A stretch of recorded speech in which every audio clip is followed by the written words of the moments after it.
Far from compromising them, vaccine mandates actually further civil liberties.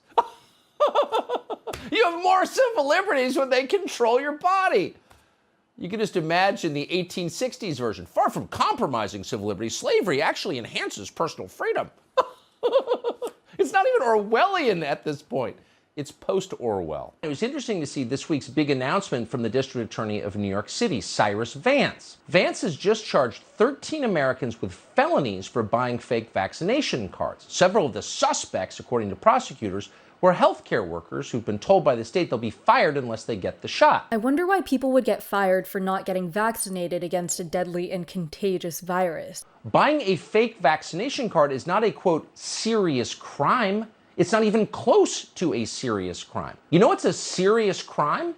Lying to your viewers and getting them killed? Fox News host Tucker Carlson is lying to you. He's either been vaccinated himself or purchased a fake one, in which case Fox Corporation needs to get him out of the building, or he's abiding by the guidelines that Fox Corporation set for unvaccinated people. The company stating fully vaccinated individuals who have entered their vaccination information will be provided a Fox Clear Pass, while unvaccinated employees must continue to comply with all of Fox's COVID-19 prevention guidelines. Those guidelines include social distancing and, what does Tucker call it? Obedience masks? So he literally could not be hosting his show right now if he weren't being an obedient little boy. But wait a second. At the very same moment they're declaring their physical autonomy, they're wearing their little obedience masks. And you can bet money all of them are vaccinated. Why? Because they were told to get the shot. So of course they obeyed. They don't see the irony here.